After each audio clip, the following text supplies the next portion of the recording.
नमो नमस्ते गुरवे महात्मने विमुक्तसंगाय सदुत्तमाय नित्याद्वयानन्दरसस्वरूपिणे भूम्ने सदा पारदयाम्बुधाम्ने नमस्ते नमस्ते विभो विश्वमूर्ते नमस्ते नमस्ते चिदानन्दमूर्ते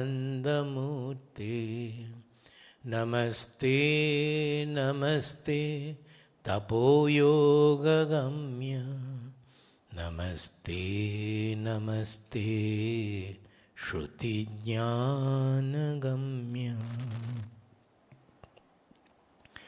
स्वाराज्य साम्राज्य विभूतिरेषा भवत्कृपा श्रीमहिमप्रसादात् प्राप्ता मया श्रीगुरवे महात्मने नमो नमस्तेस्तु पुनर्नमोस्तु नमो नमस्तेस्तु पुनर्नमोस्तु नमो नमस्तेस्तु पुनर्नमोस्तु नमस्तस्मै सदैकस्मै कस्मै चिन्महसे नमः यदेतद्विश्वरूपेण राजते गुरुराजते यदेतद्विश्वरूपेण राजते गुरुराजते। हरि ओम तत्सत्। शांति मंत्र। ओम सहना भवतु ओम सहना भवतु सहनौ भुनक्तु सहनौ भुनक्तु सह वीर्यं करवावहै सह वीर्यं करवावहै तेजस्विनावधीतमस्तु तेजस्विनावधीतमस्तु मा विद्विषावहै मा विद्विषावहै। ओम शांति शांति शांति। ओम शांति शांति शांति। हरि ओम तत्सत्। Now, in whatever we have done, the most important part was the description of the different level of Purusha. That means our identity. From the Annamaya to Pranamaya, Manomaya, Vijnanamaya up to Anandamaya. All these we have studied in detail. Only thing to be remembered is that don't call them koshaha. That I have cautioned quite a few times. When we say koshaha, it is segregating, it is referring to some sheath. It is not so. It is the main point here the Upanishad points out is our own identity. That we are identifying with the Annamaya Sharira. We become Annamaya Purusha. Similarly, we are identifying with the Pranamaya, Manomaya, Vijnanamaya, Anandamaya Purusha. So they are all our different identities. And this Brahmananda Valli takes us up to the Anandamaya Purusha, where still the individuality is there. Ya evam Purusha Vidha. We have discussed about it. So after that, saying that, in the 6th, 7th, 8th, what they are discussing is extremely important, but I am a little afraid that whether it will become quite tough. And people may ask that why all these things, how will it help in our everyday life? See, when we are studying the Upanishads, the primary purpose of the Upanishads is to discover our real identity. And meditation or upasana or focusing on the inmost level is an essential part of it. We always try to say, we understand people have difficulty in meditation because we are all busy in our worldly life, so meditation is really difficult. But when we do it properly with proper surrender to the Guru, I don't think it will be difficult. And we have to discuss about it because these are the steps in discovering firsthand the truth, our real identity. Now, if you say that I am not interested in discovering the truth, will not Upanishad be of any use to me? No, certainly it will be of use. If you go through it properly with full focus and intensity, definitely it will give rise to lot of vairagya, which we need for our life also. We are not able to live our life properly. It is because of lack of vairagya. Vairagya is not walking off from the family and people. Vairagya is when an impersonal dimension in our personality, which is extremely important to live in the world. So it should definitely give us some vairagya if we contemplate on these things. Even if we are not doing the meditation sadhana seriously, it will definitely result in some vairagya in our personality. So I feel that it is very important to go through it with proper detail, trying to understand. It's a little difficult, but it won't be difficult when I am trying to make it easy by going through, thinking about it, consulting some other texts also. So it should not be difficult. Now the other point what we have already discussed is that on the basis of this is an evolution, that is from the Annamaya Purusha, as we go inward, it is Pranamaya, then Manomaya, then Vijnanamaya, then Anandamaya. This is an evolution where we go to the subtler and the next, where we go to the subtler and subtler levels of our identity. Now this is the evolution from the Annamaya Purusha to the Anandamaya Purusha, finally which will take us to the real identity Atma.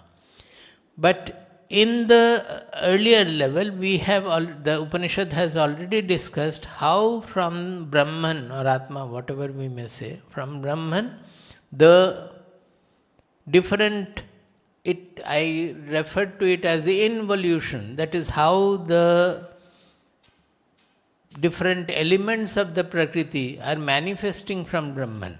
Although they are only an appearance in Brahman, there is a sequence of manifestation. They are appearing in the Brahman. So there I had shown that it is Akasha, Vayuhu, Agnihi, Apaha means water, the liquid, then Prithvi, then Oshadhayaha. From there to Annam.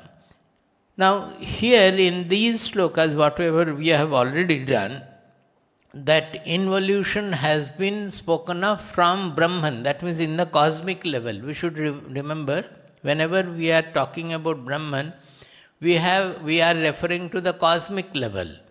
But when we are referring to the Atma, generally we are referring to our individual level. So in this, they will describe it in the manner that the same cycle takes place when it is in the Atma also, in the individual level also. That is, after you reach the ultimate, when you come back, again the whole world appears in our mind, in our being. So that appearance also is discussed in this, the next few shlokas. So we will go to now the 6th Anuvaka, repeating a little, although we have done it a little. Now in these, I will read out the Anvaya. Anvaya means the prose form of Sanskrit. Because otherwise, when you read yourself, you will not be able to understand the shlokas. So this prose form is essential, and when we discuss with the prose form, you will find that Sanskrit becomes very easy. We can understand what it is. By repositioning the words and the sentences, it becomes very easy. Whether it becomes easy or not, let us see whether it becomes easy. So the next, the 6th Anuvaka, the first portion is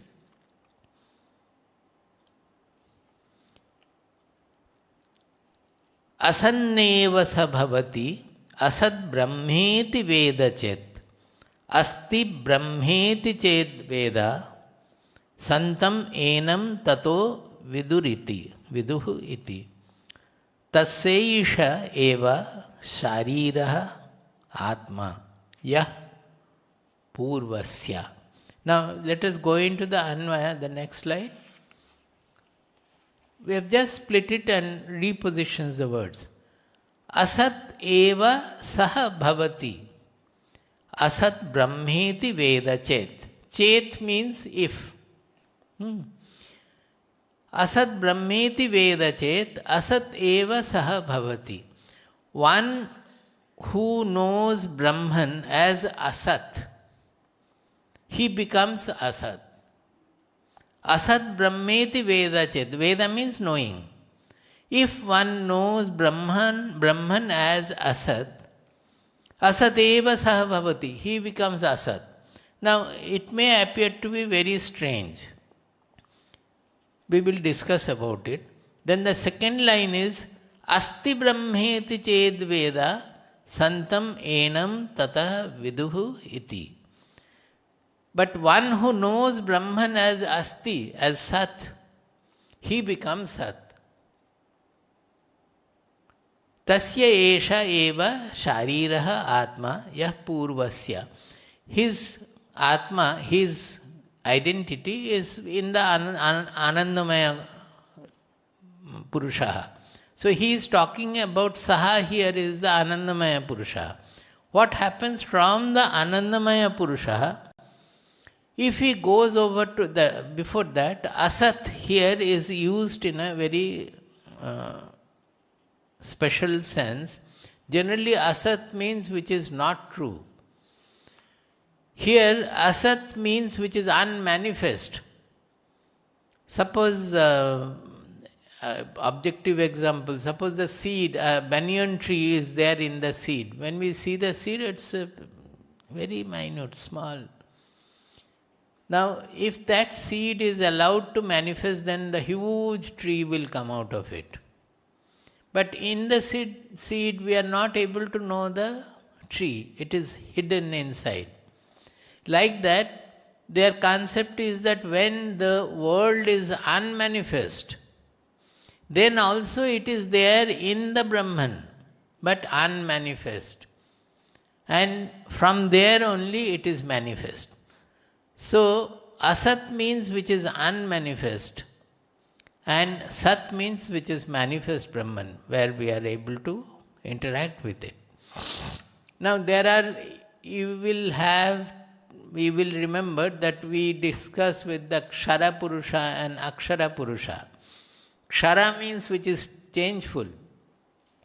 The Purusha, the consciousness itself is appearing like the world.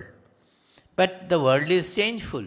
So we call the Brahman or the Atma which appears as the world as Kshara Purusha. This means changeful. Changeful Purusha. And before that, it is when it is unmanifest, there is no change. Nothing is there. No change is possible there. So it is called Akshara Purusha. You will remember in 15th chapter of Bhagavad Gita, they have they have presented a third Purusha like Uttama Purusha, who is transcending both Kshara and Akshara. There lies the crux. That is, the true Purusha or the ultimate truth, our real identity, is the Uttama Purusha, who transcends both Kshara and Akshara Bhava. That is the real ultimate Purusha or Atma or Brahman. Now, what is this Asat? What happens is that when people are meditating, at one point, I have discussed earlier also, that they get flooded with bliss, which we have discussed in the earlier shlokas, Anandamaya Purusha. They discovered that there is no sparsha. Sparsha means no second object, nothing. But it is a spontaneously bliss overflowing us. Completely we get flooded with the bliss. But there is no second object to get the... Generally all our sukha, all our joy is from in contact with something. Either a gross object or some thought. Thought also will give us joy. But we are in touch with a thought which is second, which is different from my own identity. So those are all sparsha. Sparsha means in touch. With a second thing we get the ananda. In this case, it is not in contact with anything at all. It's just self welling forth ananda. Now, if he crosses that by not getting attached to the ananda, I discussed the other day that people generally get caught by the ananda, and they every day in meditation they want to enjoy that bliss. And this is our tendency for bhoga, which is the greatest obstacle there. Because once we get the bliss, we get trapped by it. We want that bliss to come every day. And when we are looking for it, it will not come also. So we stop our meditative sadhana there. We should get away from that, but not to try to enjoy the bliss. To get rid of our bhogecha, I said. Bhogecha means the tendency to enjoy the world, tendency to enjoy sukha, tendency to enjoy ananda. If we go that, then we enter, which you can call a Shoonya, which is the Asat. That is, there is nothing, no feeling at all. It is almost like, we call it Jada Samadhi or Sushupti, but consciousness will be there, but you will not know anything at all. It will be just a vacuum. In many of the philosophies, it is referred to as Shoonya. But that is actually called the Asat Brahma, because in that we will not get no world will be there. Even our personality also will not be there. It is absolutely zero state. Now, one thing I mention here, it's very, very important, which I have been emphasizing in many occasions, that whatever we experience in this subjective level, it is not we are not dealing with any object. With object, whatever experience, you are not becoming the object. By seeing the light, I am not becoming the light. But in the subjective level, whatever we are experiencing, we are becoming that. That means whatever we can experience, we have to become that. Suppose we don't become Asat, then we will not be able to know the Asat. Similarly, if we don't become Sat, we will not be able to know the Sat also. Suppose purity we are saying. That the sadhana is to cultivate more and more purity.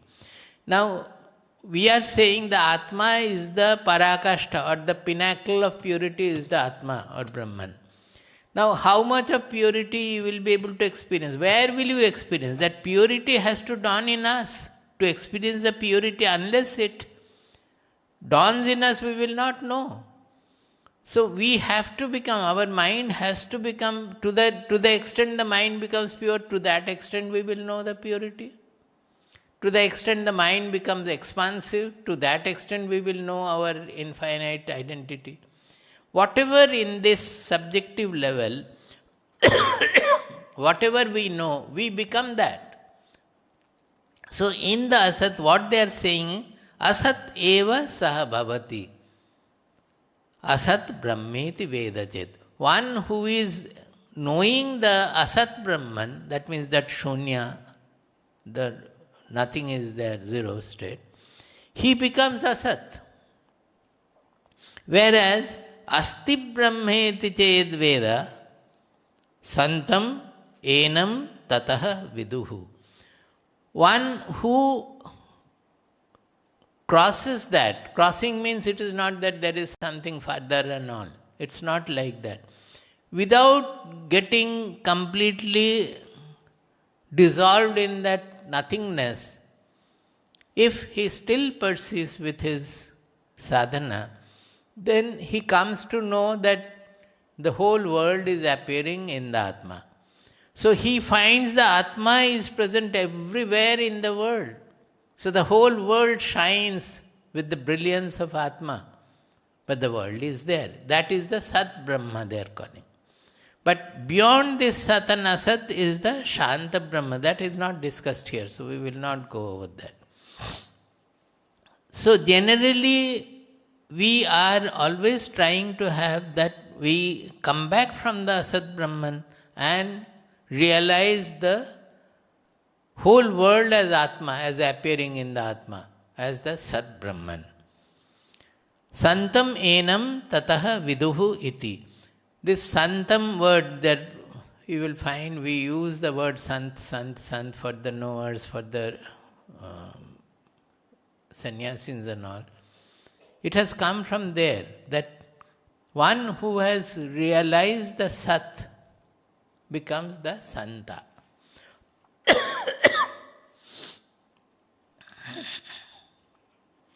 Now,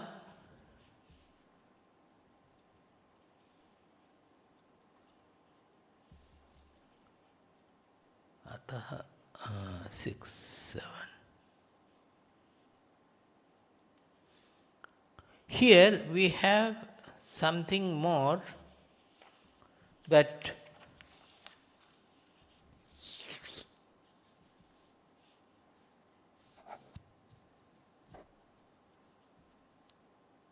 you can go over to Kathopanishad. Can you show that sloka 2.3.13 and 12, first 12 and then 13.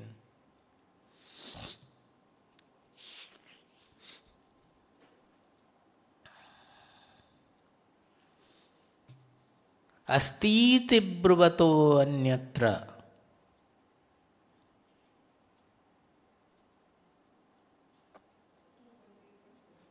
Huh? 2.3.12.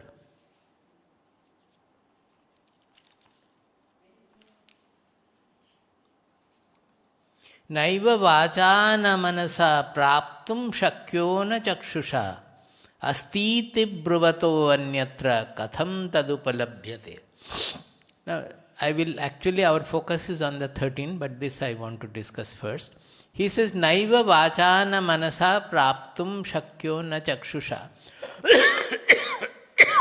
This truth cannot be attained either it cannot be seen with the eyes, it cannot be thought about as a concept by the mind, it cannot be expressed by words.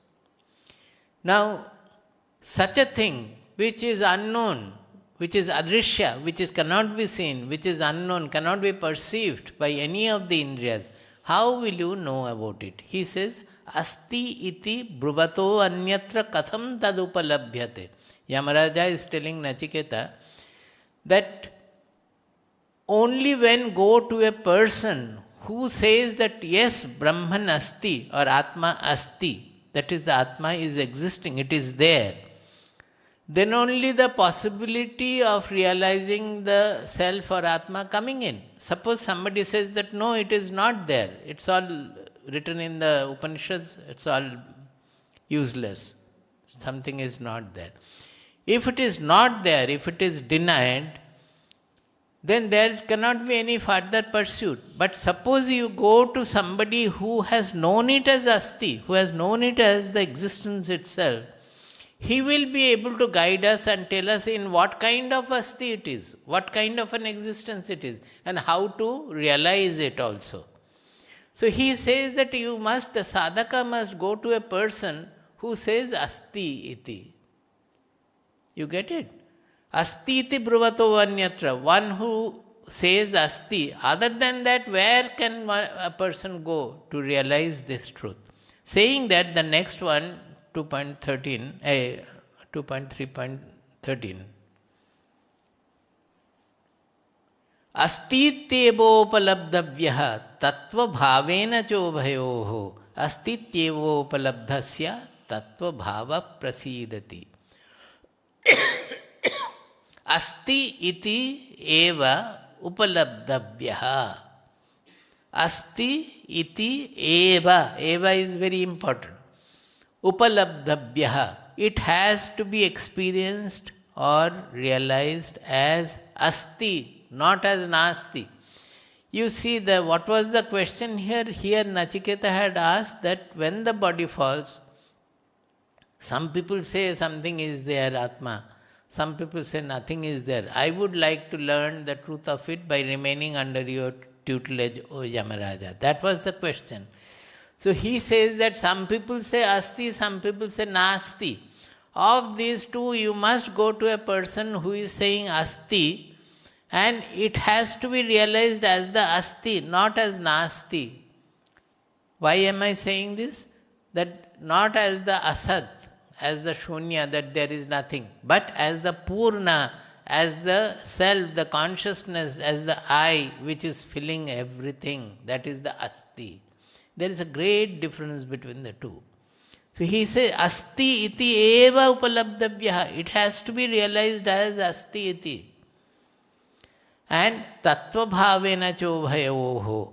Of the two, asti and nasti, it has to be realized asti. And tattva bhavena means, asti means what? Is it an existence like the objects in front? Like the lights, like the camera, or like the people in front? No, it is not that kind of an existence at all. Generally we say exists when we see with the indriyas, with our sense organs, that it is existing. Actually they are not really existing, they are only appearing in our consciousness. What is the real existence is the consciousness, is the Atma, is the Brahman. So, tattva bhavena means the reality, in real, what is that asti? That is the consciousness. All other things are appearance in that. Asti astityeva upalabdhasya tattva bhava prasidati. When you realize it as asti, then the real truth becomes visible to you, becomes experientiable to you. Tattva bhava prasidati. That how you are saying that everything is Atma and Atma alone, or Brahman and Brahman alone, or consciousness and consciousness alone. So that is what they are saying is that Asat evaha bhavati, saha bhavati. Asat brahmeti veda chet. One who knows Brahman as Asat, he becomes Asat. But you have to know as Asti brahmeti chet veda, santam enam tataha viduhu. He comes to know as the truth.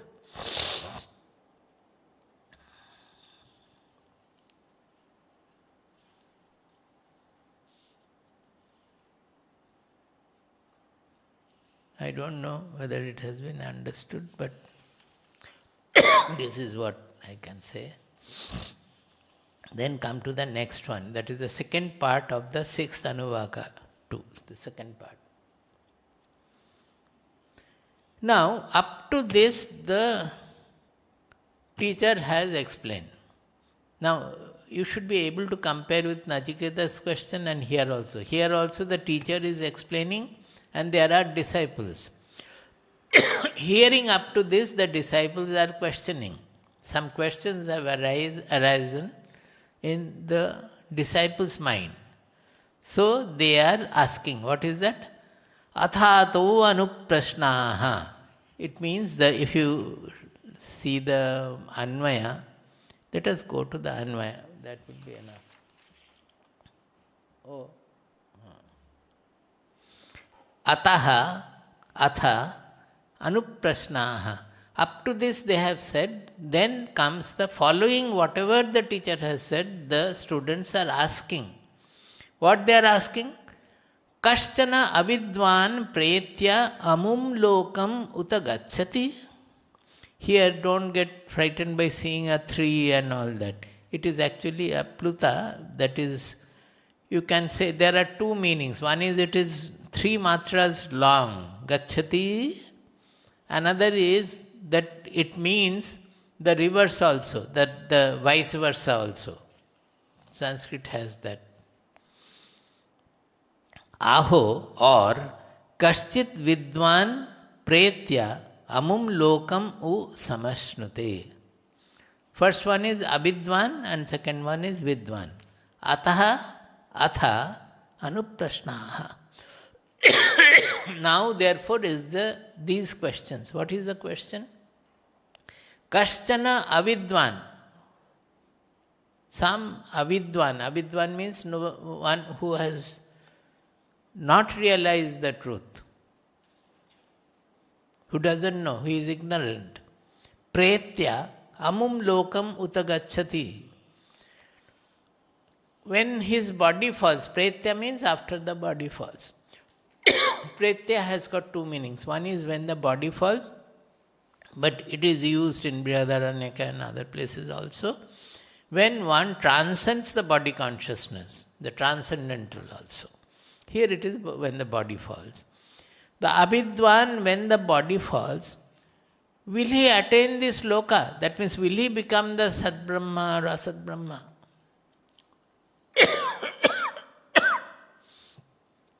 Aho, or kaschid vidvan pretya amum lokam u samashnute. If somebody who is a knower, then when his body falls, will he be realizing this Brahman or be experiencing this? Samashnute means experiencing. That samashnute, there is a bhoga element. Will he be enjoying this Brahman at that point?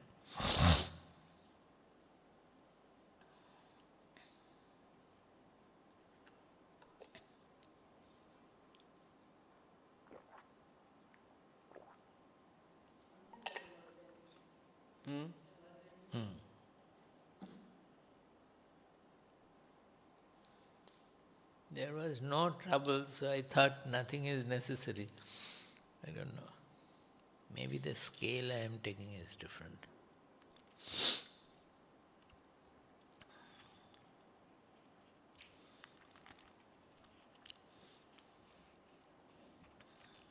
So suppose after the body falls, both there is no question of attaining this loka, then what is the purpose of self-realization? Both will be equal after the body falls. So their question is more on the after the body falls. Because that is the way the religions are also placed, that he will not have punarjanma, he will be here, there, etc. So what happens when the body falls? If he is an ignorant, will he be after the body falls, when the body all are not there, he has become equal to the Brahman. So will he enjoy the Brahman at that time? And a vidwan, his body falls, will he be enjoying the Brahman at that time? So the teacher understood that this question cannot be just like Nachiketa. When he asked what happens when the body falls, I would like to know. Yamaraja did not reply in one word, yes or no, that asti or nasti, that he did not say initially. After many chapters he came to the shlokas which I have just now referred to. He understood, Nachiketa also understood. He had said that I would like to know the truth of it by remaining under your tutelage. That is it, the answer does not lie in just yes or no. It is not that kind of a truth. When it is asti, we have to know what is that asti. And only by the end of Kathopanishad we see that it is actually, it is asti. That is the Atma. When the body falls, nothing happens to the Atma. But to know the truth, you have to have the body. Where will the knowledge rest? The knowledge has to come to the buddhi. Where the ignorance is, there will be the knowledge. So when you are still living, you have to know the truth. Truth of what? Truth of your real identity, Atma, which is not touched by anything of the body. Then you will know that that Atma, nothing happens to it, it remains. Just by saying it is, people will think that that Atma continues like this, goes here, goes there, as in the religious concepts. It is not like that. So here also, the question is, there is a denial involved in that the Brahman you are saying, is it really existing or it is not existing? What is the difference between a Vidwan and an Avidwan? An ignorant person and a knower, what is the difference? So he has to now explain the whole truth of it, how it happens. And in the process he has to discuss that how the truth, from the truth the whole world is coming to be displayed even in our consciousness also. That comes from the second part of this sixth Anuvaka. I will read and then go to the Anvaya. So, slide number 9. Or we will straight away go to the Anvaya because people will not. Now, once I will read this.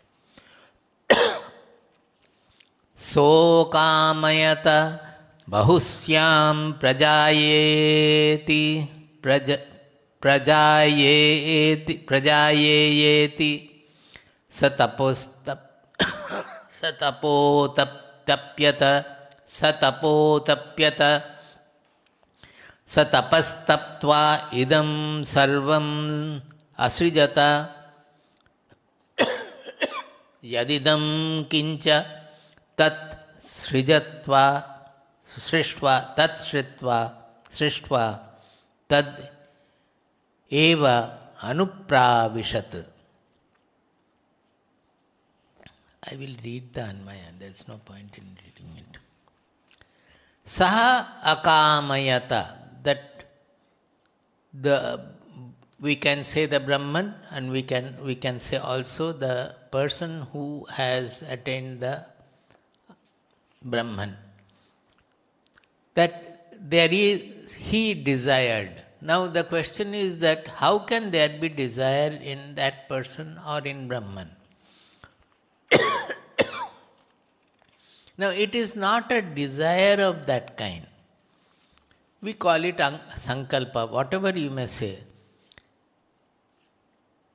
He said that bahusyam, that means it was one only, there was no second, nothing. So from there, how will this multifarious world will be born? Variegated world will be born.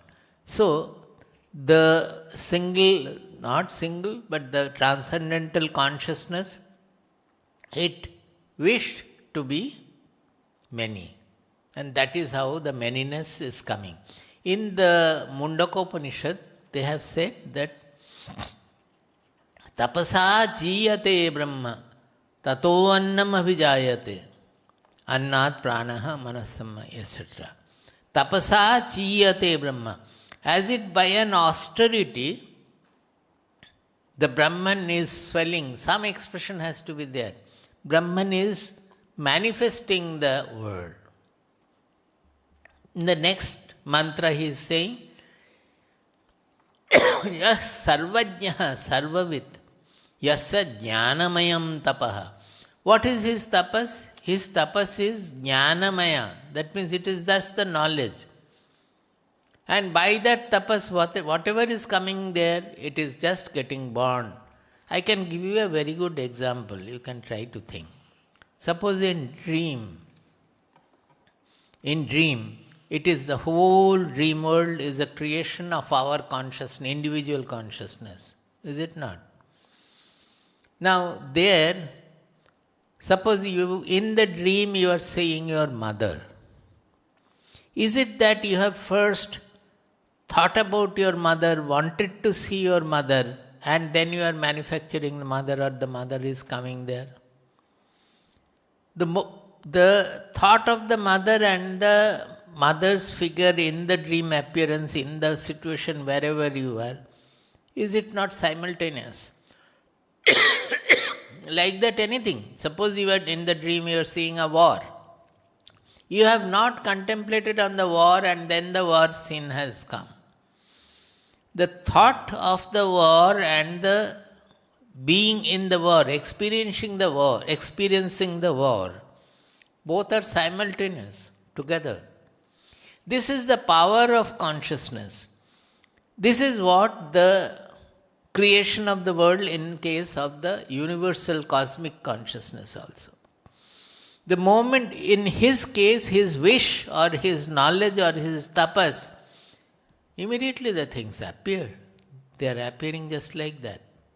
As in our dream, whatever is appearing, that is our thought also, our desire. You call it desire, call it anything, it is coming there, right there. So that is how Bahusyam Prajayeya iti. Praja means the offspring. That means becoming multiple, the variegated world to be produced. I will become many and I will give birth to many. Sa tapaha atapyata. He did austerity, he did his tapasya. It is not a tapasya of any kind because he doesn't have hand, legs or anything of that sort.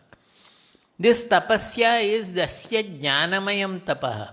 In the knowledge, whatever is appearing, that itself will be coming as the world. Saha tapaha taptva idam sarvam asrijata.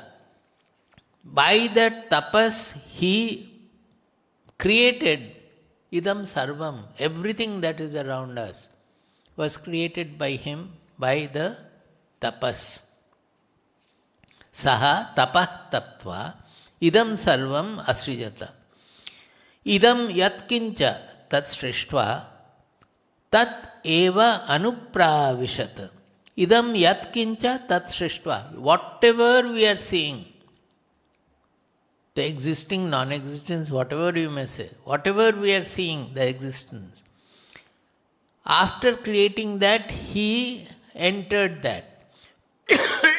Actually, it is not like that, that he created out of some matter and then he entered whatever he has created.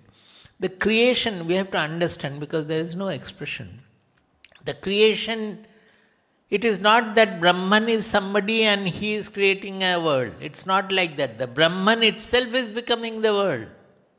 The consciousness itself is, as in our case, suppose, whatever we are seeing or knowing or so, we are knowing only whatever is appearing in our consciousness. Other things we are not knowing. So we have become that. To know that, we have become that.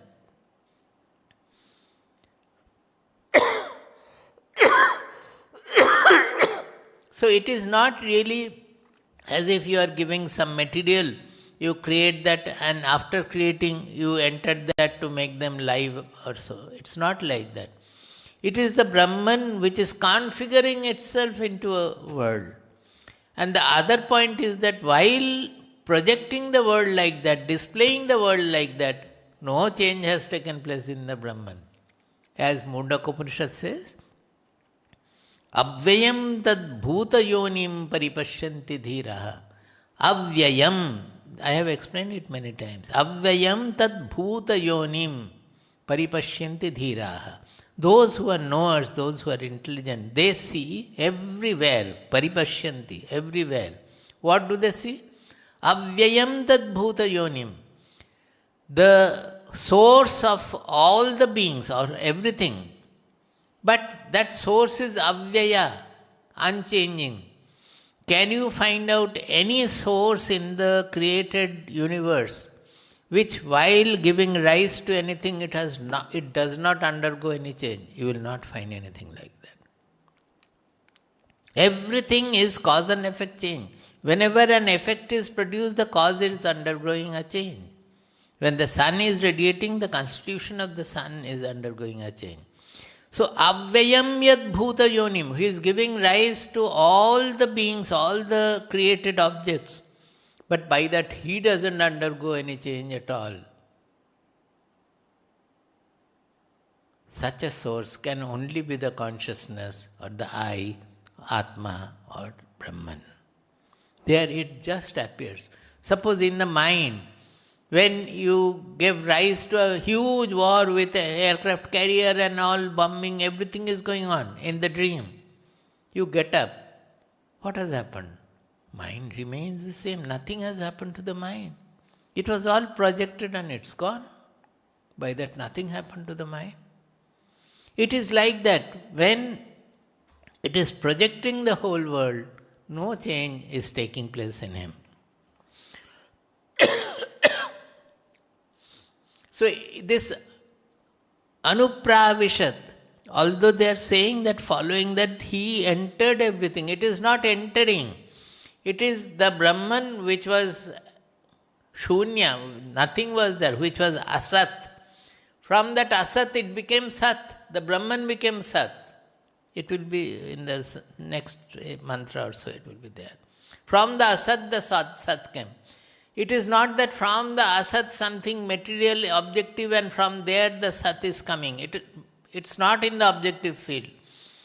The subject, I or Atma or Brahman, which was not displaying any manifold, suddenly started displaying the manifold. That is the becoming of the world, projection of the world.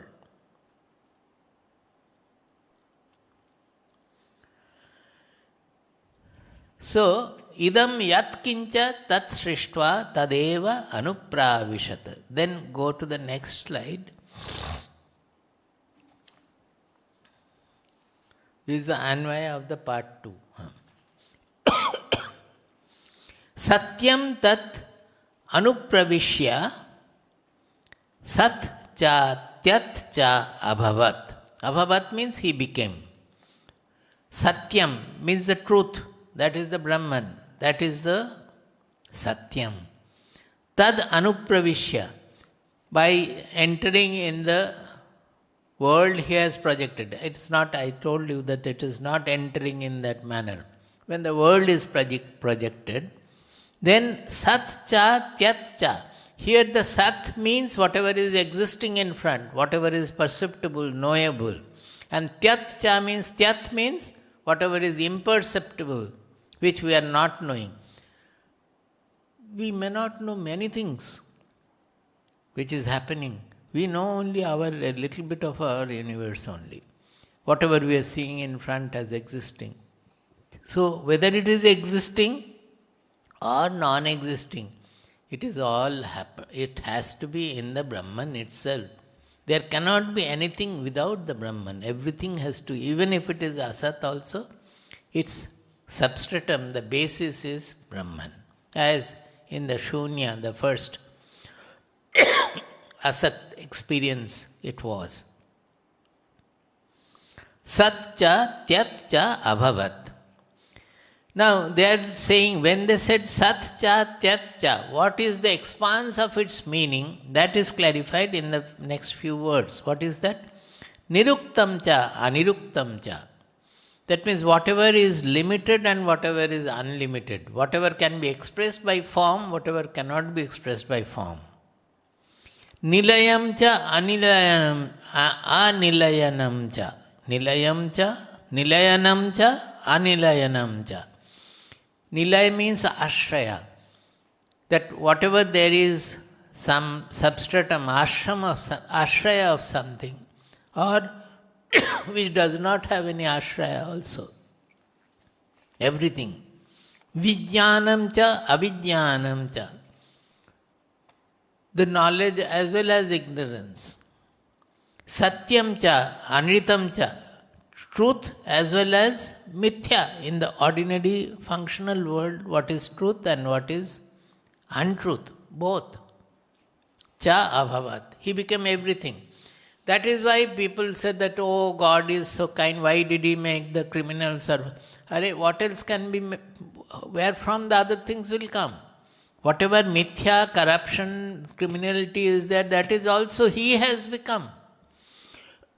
We are not able to accept it because our mind is constricted.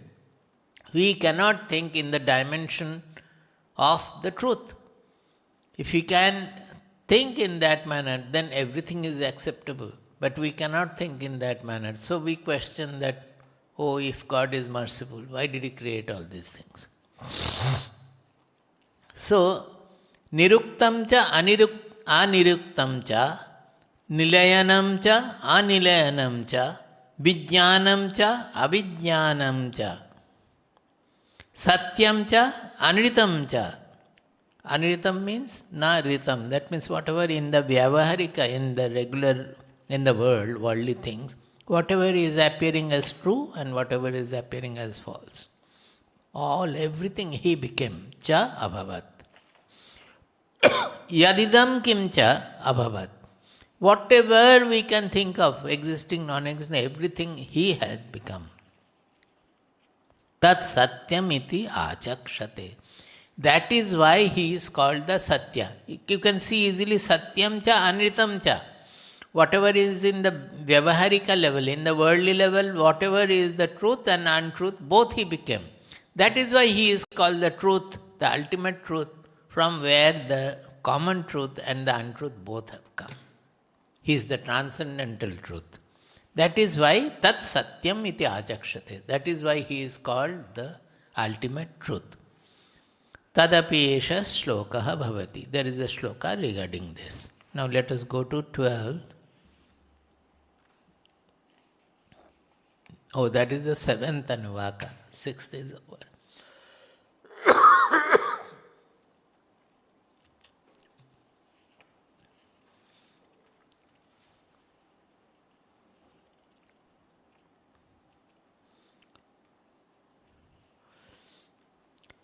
Asad va idam agra asit. Tato vai sad ajayata. Tad atmanam swayam akuruta. Tasmat tat sukritam uchyata iti. Yad vai tat sukritam raso vai saha. Go to the next anvaya of it. This raso vai saha is used in many places, it is quoted. Rasaha. Rasaha means the taste, the ananda. Actually, it is the ananda which is the fundamental quality of the Brahman, which when expressed, manifest in the world, is manifest as rasaha, the sap in everything.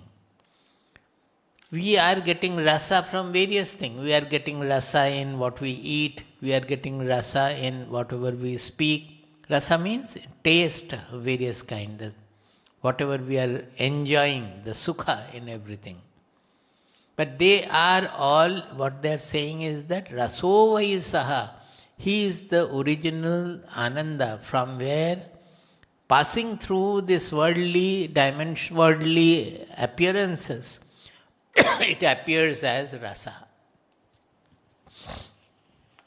We will read again. Idam means world, the world they are referring to. Idam agre asat vai asit.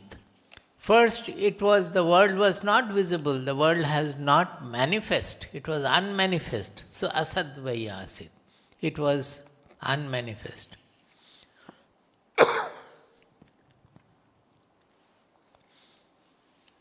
In Vedas there are mantras.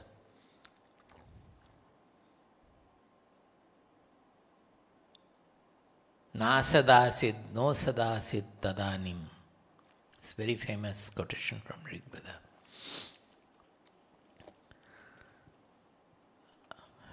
Idam agre. See this Anvaya, why we are saying in the other one, it is agra asit. This Agra is followed by A, so that A is converted, has got converted into Agra. Actually it is Agre, that means before, first. This world was Asat, that means nothing was manifest. Tataha vai Sat ajayata. From there the Sat came out. The manifest existence came out of the Asat. Generally they refer to Pralaya and all, that when the whole, that there are stories of Brahma's one wink or so, or one day or one night, that when the Mahapralaya comes, everything goes. That is, it becomes again Asat. Again, when Brahma opens his eyes, the world is projected. There are various such instructive models also. So, idam agre asat vai asit, the world was asat, tataha vai sat ajayata. From there the sat came. Tat means referring to the Brahman. Tat swayam atmanam akuruta. Tat swayam atmanam akuruta. It is very important.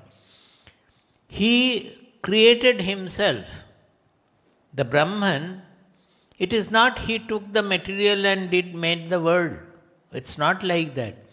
Brahman was Asat and Brahman became Sat, manifest.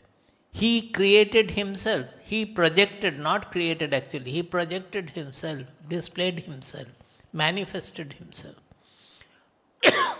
Tasmat tat sukritam uchyate iti. That is why the Brahman is called Sukrita. Now this Sukrita, one is that well done. Su means good, well done. But Sukrita also means Swakrita, means one who does himself. That is sort of Swayambhu. He has projected himself as this.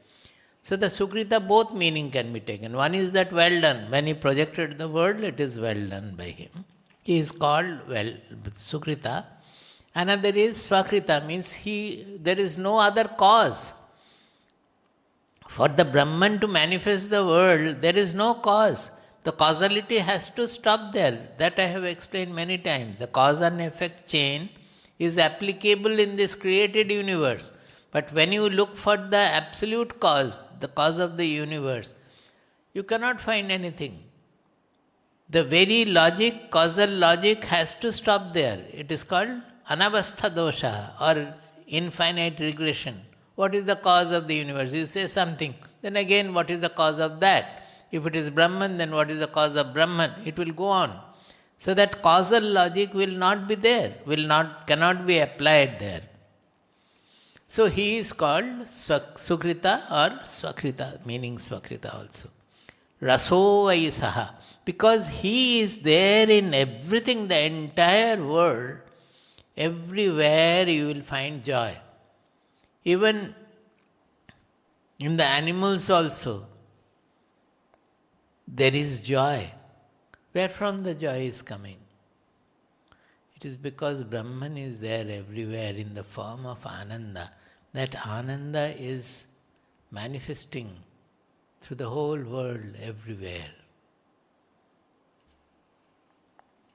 We are not knowing it because our vision is restricted. Yad vai tat sukritam raso vai saha. The one who created himself like this, he is the rasa. He is the rasa.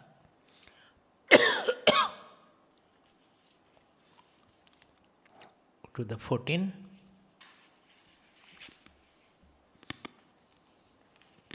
Go to 15, Anvaya. 7th Anuvaka, then later portion. Ayam rasam hi eva labdhva anandi bhavati. Ayam rasam hi eva labdhva anandi bhavati. Because of this rasam, because of this rasa, the Brahman being there, everywhere there is Ananda. The Ananda is manifest.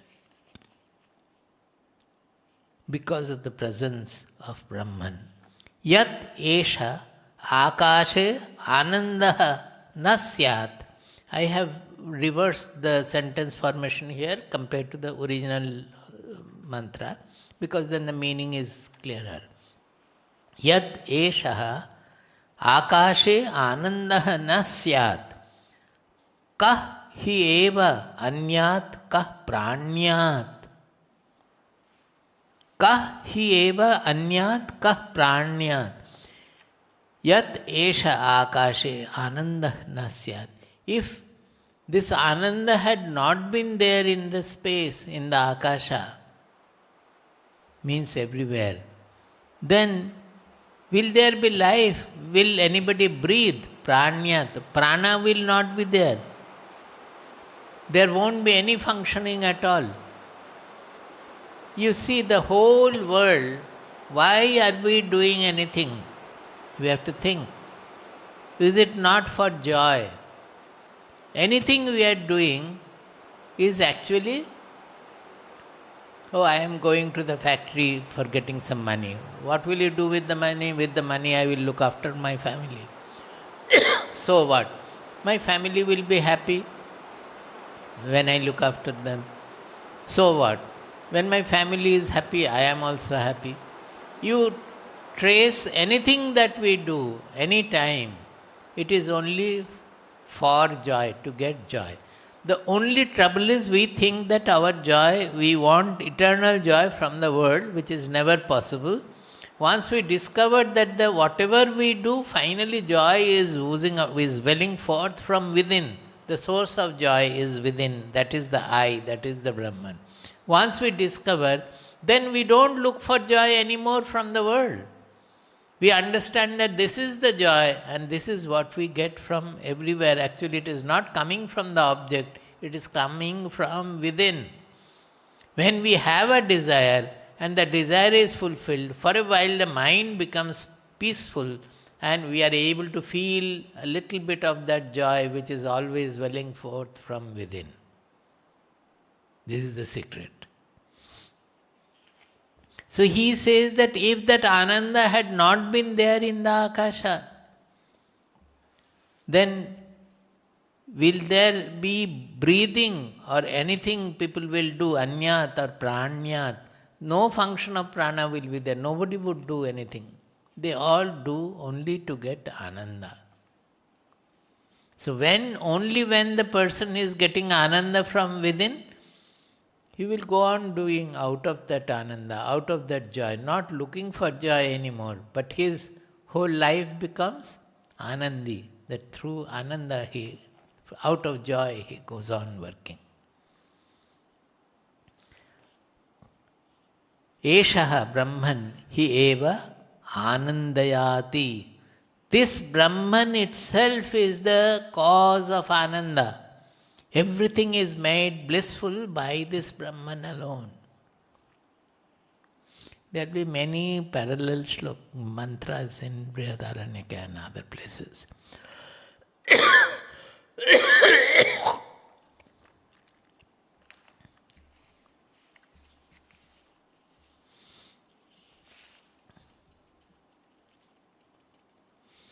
Go over to the 17th, which is the last part of the 7th Anuvaka, Anvaya.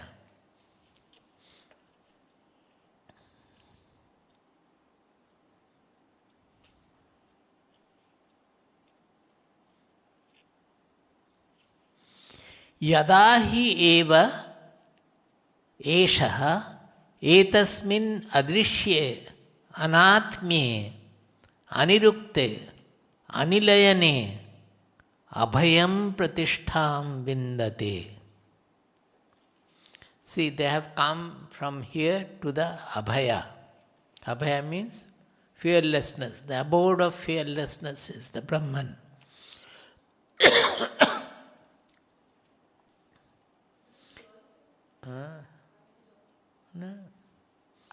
Atha saha abhayam gataha bhavati. He attains the abhaya pada. Yada hi eva eshaha etasmin Aram, even a little Uttaram, even a little Antaram Kurute, even a little deviation, a little Bheda Buddhi, difference. Atha tasya bhayam bhavati. The moment a little differential notion arises in him, he is again trapped by fear. In many places it is that real abhaya is this oneness, non-dualness. The moment two comes, bhaya and desire, all these things will come. Atha tasya bhayam bhavati. Amanvanasya vidushaha tattu eva bhayam. A vidwan who is not a vivekin, suppose a scholarly person who knows all the Vedas, Upanishads, etc. But he is not having viveka to know the truth, who has not realized the truth, so to say. Amanvanasya vidushaha.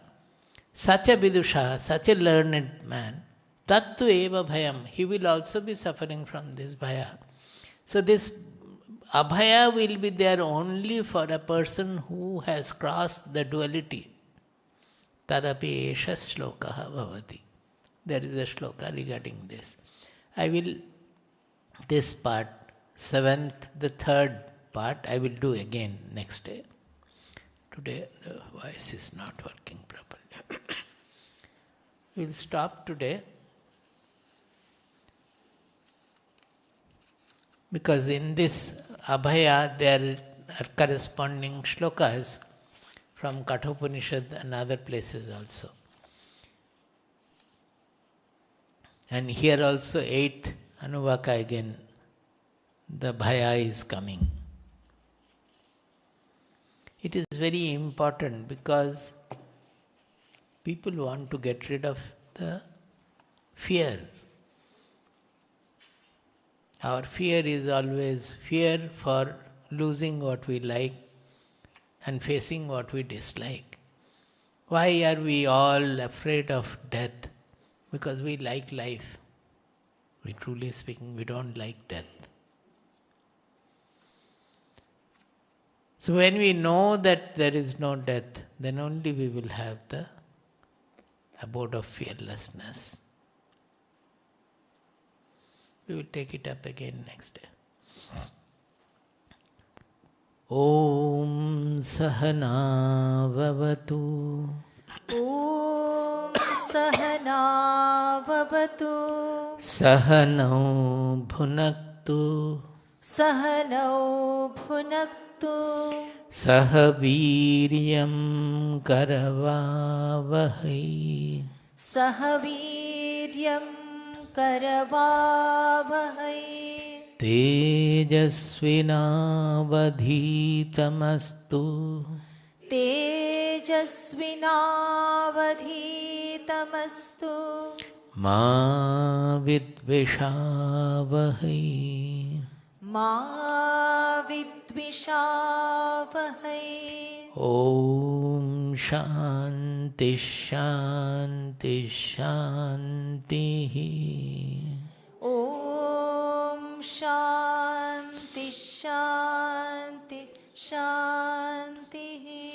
Om Shanti Shanti Shanti.